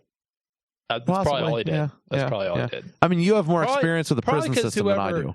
Probably because whatever little island government arrested him, they probably didn't really give a crap. That's my guess. That's really what probably not. It was probably the U.S. called him up and were like, "Hey, detain this guy," Right. And they were like, and okay. Somebody called the police captain down at the marina and said, hey, this dude's coming in on a boat, throw him in the hoosegow. And they're like, send Pedro's cousin down to take care of it. It'll be fine. It was hilarious because like 2 days later, it shows McAfee like hugging the prison guards as he's exiting the jail. Time. I mean, if you had to pick somebody to keep locked up under close supervision to entertain you for 2 days, who else would you pick? It would either be John McAfee or Randy Quaid. I'm sure he was the most interesting person in the harbor. Like, if you had to pick somebody to arrest, that's probably the person you want to hang out with. Oh yeah, absolutely, absolutely. Oh man. Yep. I did read what he said about whales. Thank you, Tombstone. I clicked the wrong tweet. I know. Wow. You clicked the right tweet. Wow. You clicked exactly the right tweet. Oh, man. Twitter. It's where news is made. It's where news is made. So John McAfee now, he's not molesting whales. He is not molesting whales. We apologize. That's Tombstone at thefrontporchshow.com. I'm only reporting the facts of the case. John McAfee now, he now claims that there's an imposter, a lookalike imposter, who is posing as him. And it's not really, just so you know. It sure looks like him, doesn't it, Tombstone? It is him. It's him. It better be him. It better be him. Let it never be said that he doesn't have a sense of humor. He's insane, Tombstone. It actually doesn't matter if he's insane or not. But if he ever comes to trial in the United States, they can sell tickets and sell it out. I'm going to be there. I will pay for those tickets.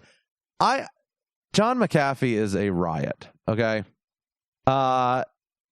If he became, I'd vote for him for president. Why not? Why not? It's either him or Marianne Williamson, Tombstone. Are you? All right. Speaking of people that are bat crap crazy, are you going to make me talk about Jeffrey Epstein today? I didn't want to. I think we should at least gloss over it. So I sent you an article the other day, Tombstone, about Jeffrey Epstein. Jeffrey Epstein. So, did we talk about it on the show? Or was it today? I thought this just came up today. I may have sent it to you today. You're talking about the New Mexico ranch thing, right? Yeah. Okay. So Jeffrey Epstein last week ends up passed out in his prison cell. Now remember, he's got ties to the Clintons. Yes. Enough said there. I don't think the Clintons had anything to do with it. Don't know if they did or not. Who knows? But he's got a history of saying he wants to be in jail. Anyways, so Jeffrey Epstein. If you have children, plug their ears. Jeffrey Epstein. I don't know how to say this any other way. You want me to go through it? Apparently back in the 90s, Jeffrey Epstein, or was it the 90s or early 2000s? Jeffrey Epstein held an event at one of his New Mexico homes, where he said that to perpetuate his genes in the human race, he was going to impregnate 20 women at a time and make sure their babies were born and raised to be some kind of Ubermensch. And he also wanted his head and his privates cryogenically frozen when he died, so they could be reattached at some future point if the technology ever worked out. Is that a good synopsis? If they were able to reanimate him, he wanted this stuff back. I would put Jeffrey Epstein at the very bottom of my list of people to reanimate. Well, yeah. But I don't think the reanimation queue is a meritocracy. I think it's definitely about how much cash you bring to the table. I'm so weirded out. Like, who would you reanimate? Let me put it this way. If you had a line of 10 people of varying degrees of righteousness, and Jeffrey Epstein was in that line, who would you replace him with? Assuming you were dictator of cryogenics and you can just yank people out of line. So, wow. Randy Quaid. You're so predictable. I know. I was going to say Donald Trump just to get you going. No, I mean, that would be, that's not a logical choice, but I mean, there are worse choices. I know there's a lot worse choices. Let's see. I would pick, does that have to be somebody who's still alive? I guess it does, because otherwise the experiment doesn't really work. Sam Elliott. Oh, man. The mustache and all. You think we can just get that cryogenically frozen? Reanimate the mustache. Here's why I would pick Sam Elliott, because in the future universe, thousands of years down the line, I think someone is also going to try and reanimate John Bolton, and there has to be mustache parody. There has to be future, right. That's parody, not parody. Everyone has their doppelganger, right? Their evil or good doppelganger. Brother against brother, mustache against mustache. We need another mustache. So do you think Sam Elliott's mustache is the good doppelganger of John Bolton's mustache? That is my operational thesis. Yes. Tombstone. This is big. Big. I'm already assuming that someone's planning on cryogenically freezing John Bolton. Do you think that's a reasonable assumption? I think it is. Well, because the future does need a Warhawk. The future needs a Warhawk. There will the neocons you always have with you. Do you think you can ever take the life out of the mustache though? No, I don't think so. I don't think so. It has staying power. I think so. I think even after he's gone, the mustache will still speak. The mustache will still speak. All right, take us out. I'm done. We're so weird.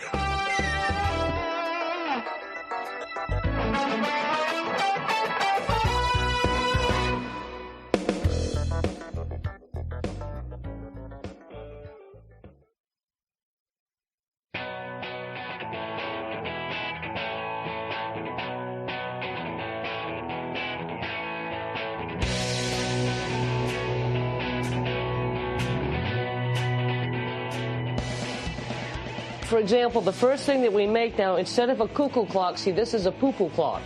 And what we did see is we took them turds and we crammed them in between the number there, so that's 130, 230, 330. The turds are all local. We just go out and track the moose, and wherever the moose are, they're going to take a crap. And I have found that when a moose takes a dump, you walk about 50 yards in any direction and they take another dump. And when a moose takes a dump, they'll crap out between 200 and 400 turds every time they take a crap. So it's like I get $5 a turd for these things. So I get jumping right up and down. I get excited when I see a turd. Tombstone, this next article reminds me of a turd. Locally sourced turds? Yes. Bad ideas all rolled up into one big bad idea. I don't even know how to talk about this article. I mean, it's out of the Daily Star, which means it's not really journalism, is it? No. Is it journalism? I don't think so. But it does have an interesting story. Apparently, China is making news again in the what would you call it? Is it eugenics? Is it eugenics world? No, this isn't eugenics. It wouldn't be eugenics. It would be cryogenics. Experimentation. Genetically modified. Oh yeah. China has successfully formed a human monkey embryo. Well, not that successful. Are they successful? Not successful? No, they're not. They were not successful. So they're trying to get a monkey to grow human internal organs for stuff like liver and pancreas replacements. Stuff that breaks in the human body. So they're not trying to grow a monkey with a human brain or anything weird like that. Yeah, but isn't this weird enough as it is? It is weird. I don't know. So the article we're referencing is in thedailystar.co.uk, which I resent immensely for reasons previously documented on this program. So the idea is to grow these people.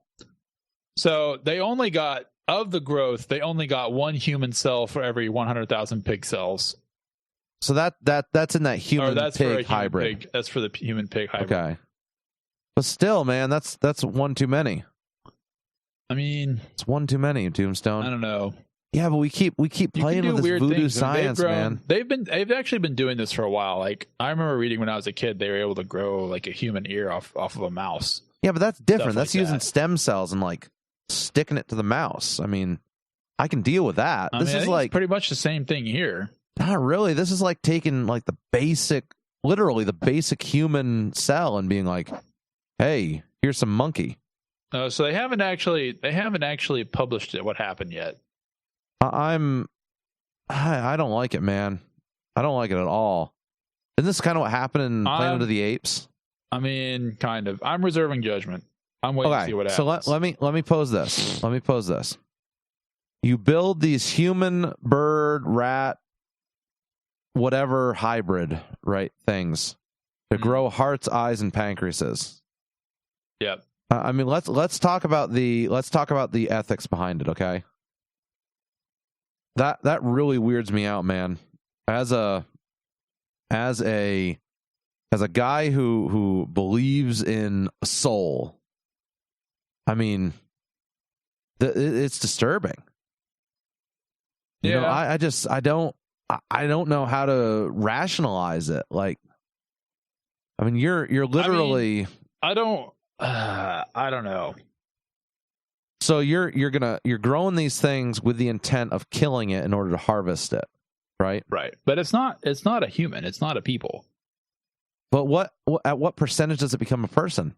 I mean, that could be the same argument that the abortion people like to make. That I don't know. Like seriously, how much human DNA makes a human? I mean, I would. Why not just take people? Why not grow people with no intentionally splicing the genes to where they have no brains and then just harvest their organs? That was basically the plot of the island, right? Yes, it was. Except they ran into issues and actually had to grow the people and have them socialize. Otherwise, the organs wouldn't work properly. Right. Because, you know, the premise of that was that people were more than just their organs. Right. Which is a great point, which is true. But where's the line? I mean, we start practicing this voodoo science and it's like, ooh, man, easy there. I don't like it, man. I don't like it at all. I don't like it either, but I don't really understand I don't feel like I really understand what's going on, so I'm not prepared to pass judgment. Don't worry, China and the screw of genetics, man. It's the Chinese. That's a whole different thing. Like, I don't even know if that would be legal in. It's not. That's why they're doing it there. They say at 14 days they're destroyed before they can develop a human central nervous system. Ooh. It costs hundreds of thousands of euros. Well, of course it does. So that is just so disturbing. We're doing the experience with monkeys in China because in principle they cannot be done in Spain. Oh man, just not cool. Weird stuff. Okay, let's bounce to a better story. Yes. Area 51. You knew that the Area 51 people, or the starter of that group, has backpedaled, right? No, I don't even know how this originated. So this started as a fake group on Facebook, and the woman behind it, has backpedaled because I guess she was scared of getting knocks at her door by the CIA and the FBI. Right. And so she's like, no, this isn't happening. This was just a joke, which great joke, by the way. But there's still 2 million people in that group, and many of them are saying they're going.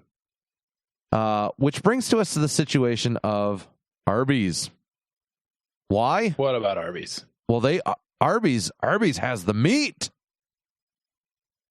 What are they going to do? In September, when everyone's storming Area 51 on September 20th, they are bringing the Arby's food truck to Area 51 to feed people. That's right. Wow. You heard me. You heard me correctly. I mean, props to them, I guess. They are going to be feeding humans and aliens alike. They of course, because Twitter is where the news is made, Tombstone. We all know that. They tweet out, we are going there, and they drew a line from their corporate offices across the maps in Arby's sauce. And it says we are going to Area 51, and they drew out Area 51 on the map here in Arby's sauce, and it says we're bringing a special menu. Ooh, yes. This is not just do they say what it is? No. Does the Front Porch Show have a budget to send a correspondent to Area 51 for this episode? The Front Porch Show is working on that, but is looking into the legal ramifications of such adventures. I mean, and the potential for bail. All we need is a journalist's credentials, and we should be fine. Well, anyone can get those. Literally, I mean, the sun has those.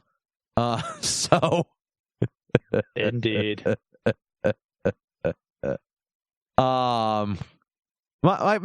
Look, the best thing about Twitter is the comments. This one person says, "Leave some meats behind in case y'all get abducted." Why does this dude have better handwriting with a sauce packet than I do with a pencil? That is a question worth asking. That is a good question. This guy's got incredible skills with the Arby's packet. And the fact that he doesn't run out really interests me. Is this like the everlasting sauce packet? Because must be. It could be camera tricks, though. It could be. I don't see it. Ooh, does the special menu involve pork belly? That would be great. I'd go with a pork belly sandwich right now. I'm hungry, Tombstone. I'm hungry, and I've been trying to lose weight, and that's not a good combination. Anyways, we'll be right back.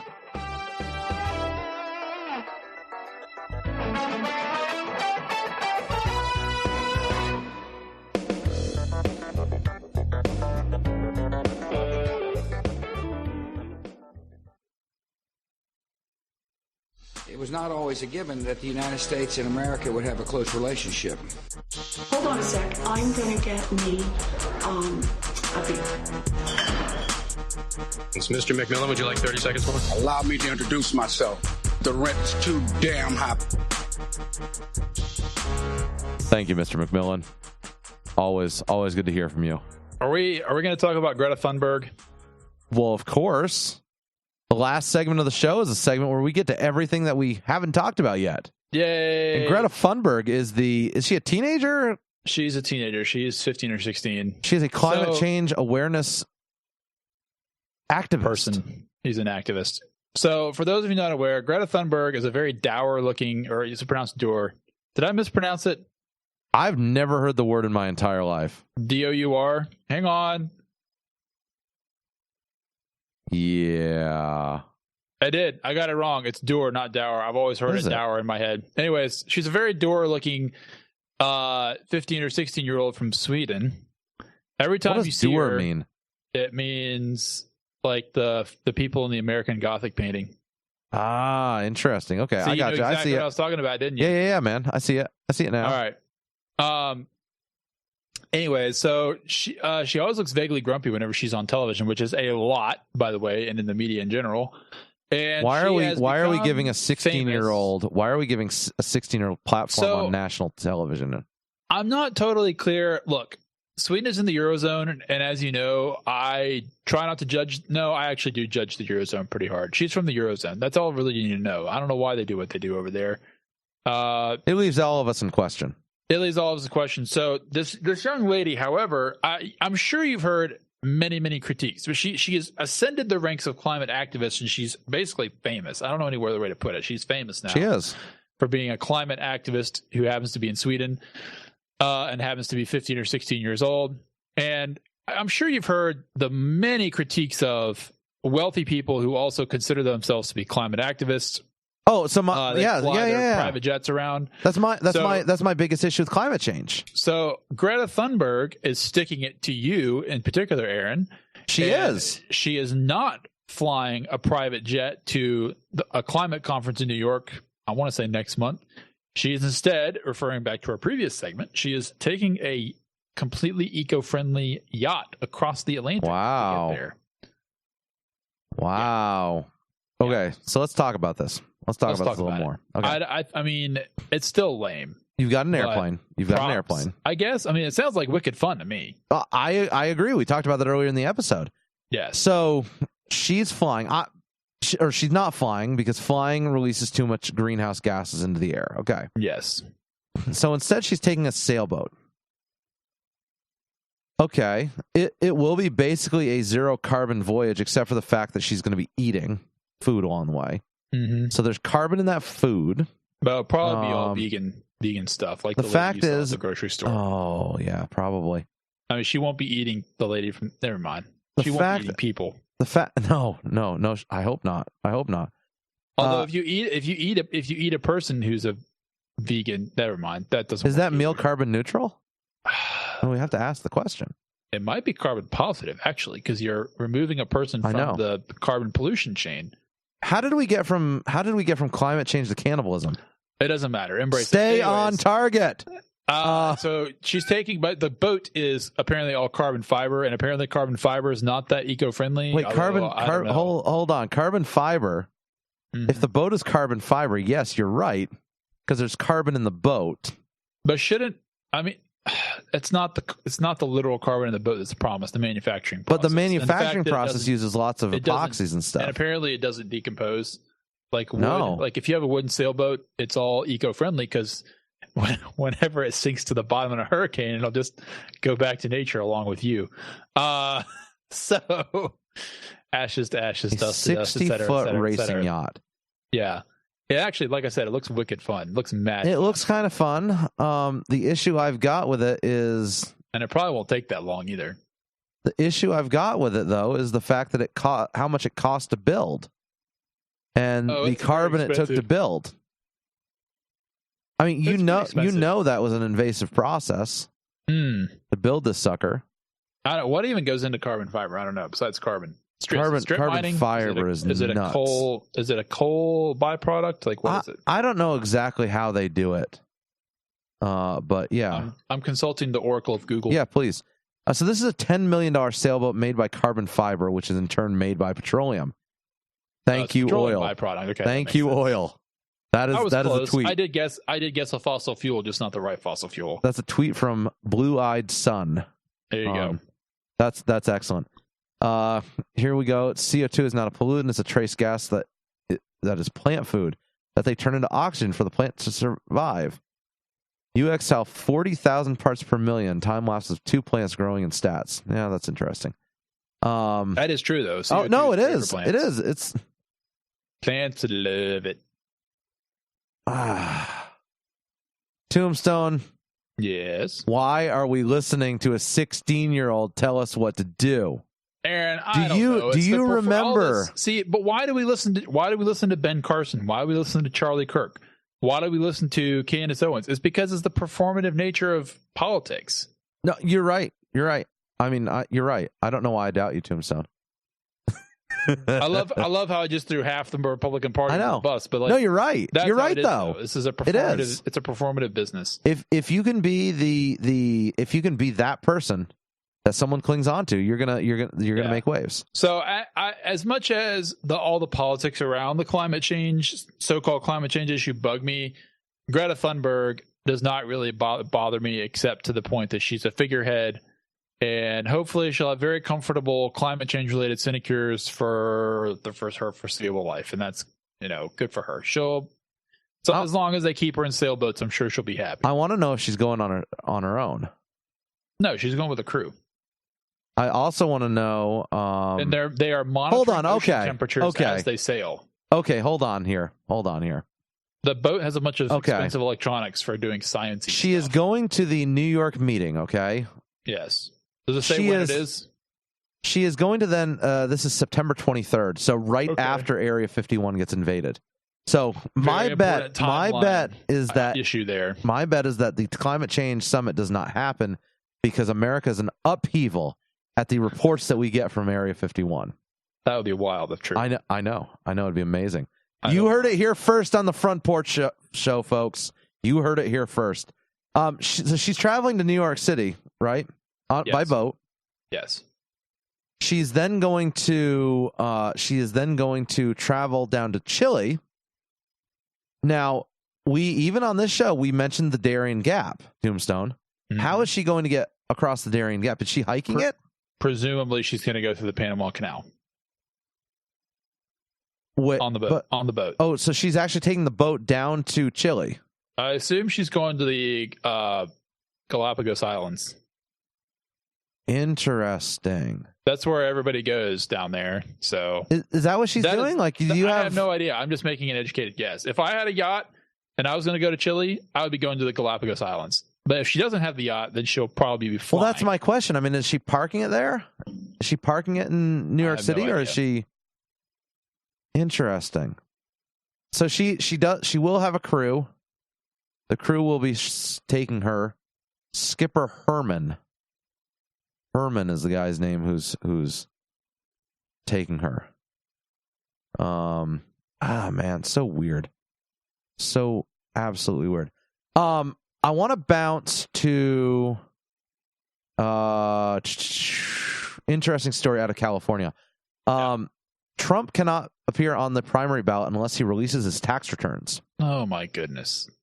California's full of hacks. It had to receive an honorable mention. In California? We do. We very much do. Right. California, we love you. You need to straighten your state out ASAP. This seems obviously very targeted at Trump. Right. Most candidates do release their personal tax documents. How long do you think it will take the Supreme Court of California to knock that down? I would think like 3 days. Supreme Court of California won't knock that down. I think it'll have to go federal. It's unconstitutional. I don't disagree with you. I agree with you, but the court won't say that. The court won't declare that. Anyways, it's not like Trump's going to need California's delegates to win the nomination anyways. No. Doesn't really matter. So this is interesting, okay? So this goes back to the whole thing that delegates are bound. Right. And remember, California delegates are bound. I don't know if that applies to the party, but it seems like they might be here. Republican National Committee doesn't require candidates to appear on primary ballots in all 50 states. There's no credible GOP challenger at this point. Bill Weld. There's no credible GOP challenger at this point. Just wanted to emphasize that there. And the law doesn't apply to the general election ballot. So even if he wins the Republican nomination, he will still be on the general election ballot. It doesn't matter. They call it an illegal voter suppression scheme, blah, blah, blah. Typical politics going along here. It's very difficult. It's absolute politics. California, get your crap in order. Also, did you see the map from Iran? No. All right. We got to touch on this real quickly, Tombstone. Talk to me. As you're watching the tracking maps in going out through the Strait of Hormuz, these ships disappear. Okay. Yes. So they're jamming the GPS. They are jamming the GPS signals. Which is not that hard if you know what to do. No, it's not. But they are intentionally, because all the ships are tracked coming out of there. And so they are intentionally jamming the tracking on them in order to... Weird. Yeah, super weird. They're just being kind of obnoxious down there. I mean, yeah. Man, they are. I mean, the tanker is still seized. It's the UK flagged Stenta Impero. Nothing's changed on that. Nope, nothing has changed. They are still being held hostage. I don't think the UK has what it takes to get it back.